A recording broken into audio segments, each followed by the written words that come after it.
subscribe saar halkan si aad u hesho muuqaal walba oo aan halkan soo gelino. mahadsanid. xilliyada ka mid ah waxa tuulo yar ku noolaa nin la oran jiray Ajay waxa uu ka shaqayn jiray shirkad aad u weyn oo tuulada ku taalay. wuxuuna ahaa qof daacad ah, shaqada si dhab ah oo dadaal badan ayuu u qaban jiray. mar walbana xafiiska waqtiga looga shaqeeyay ayuu tagi jiray.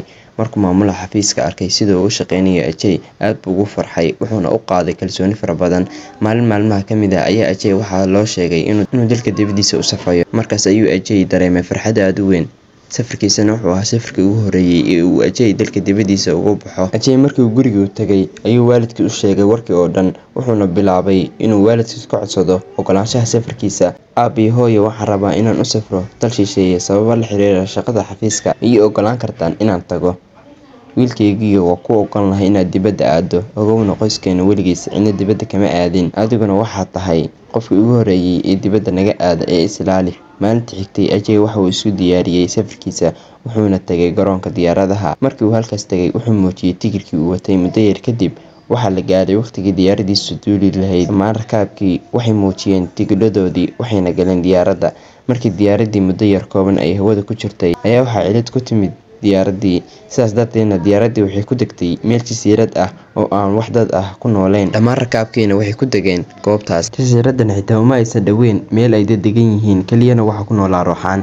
Ajay ayaana wuxuu dareemay cabsi. wax walbana waxay ula muuqdeen inay yihiin wax lala yaabo. wuxuuna la yaabay jasiiradan cidlada ah. kan waa safarkii ugu horeeyay ee aan diyaarad ku safro. maxaa dhacay oo ka khaldan diyaaradda? bal sugaan fiiriya telefoonka inuu internet joogo si aan u waco waalidkay. maxaa qaldan jasiiradan? wax internet ah kama jire. waa arrin lala yaabo. Ajay ayaana wuxuu isweydiiyey goorta ay ka bixi doonaan jasiiradan, wuxuuna dareemay walbahaar iyo daal. mid ka mid ah asxaabtiisa ayaa yidhi, Ajay aad ayaan u haraadsanahay, kaalay raac, waxaan rabaa inaan biyaha badda soo cabo. Ajay ayaa yidhaahday, amba waa haraadsanahay, kaalay. markaas ayay isku raaceen inay biyo raadsadaan. midkood ayaa yidhi, Ajay halkan ma jiro qof bini'aadam ah oo ka muuqda.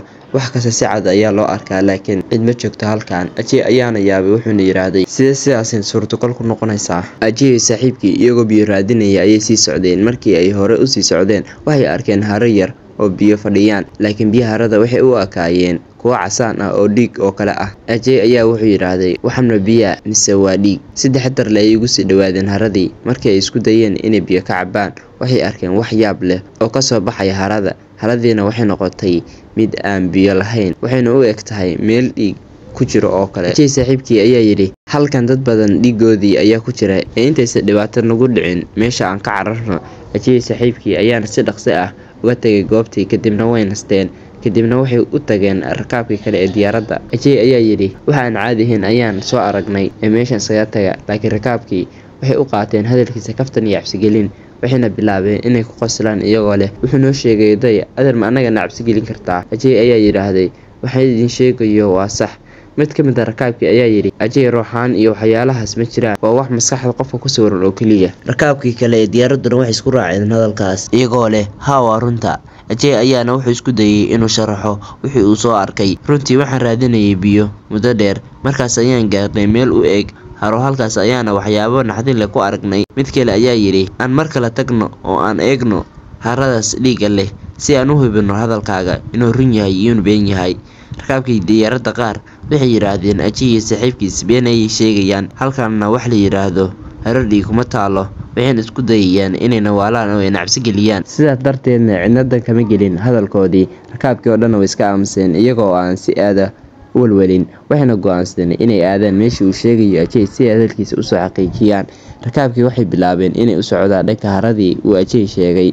intay jidka kusii jireen waxay arkeen waxyaabo cabsi leh, waxaana ka mid ahaa inay arkeen duqsi waaweyn oo ku duulaya hawada sare ee jasiiradda.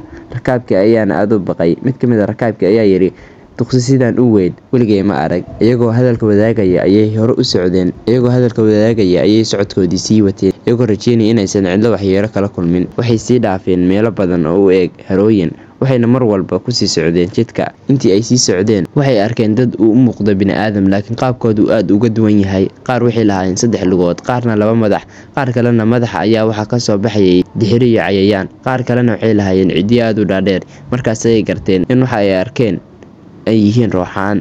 marka hore rakaabku ma fahmin waxay yihiin, waxayna is yiraahdeen kuwaan maxay yihiin. laakiin markay arkeen in dadkaasi marna muuqanayaan marna qasdoomayaan ayay garteen in kuwaas yihiin ruuxaan. Markaasay yiraahdeen runtii waxaa soo galnay jasiiradii ruuxamuhu degan yihiin. Rakaabkii diyaaradda waxay bilaabeen inay raadiyaan meel ay isku qariyaan si ay uga badbaadaan ruuxaanta, laakiin ruuxaantii waxay bilaabeen inay dabaaldegaan. Sidoo kalena waxay bilaabeen inay meel kasta oo ay galaan rakaabka diyaaraddu ay ku ugaarsadaan. Ruuxaantii ayaana waxay bilowday inay mid mid uga qabtaan rakaabka diyaaradda iyagoo ceyrsanaya.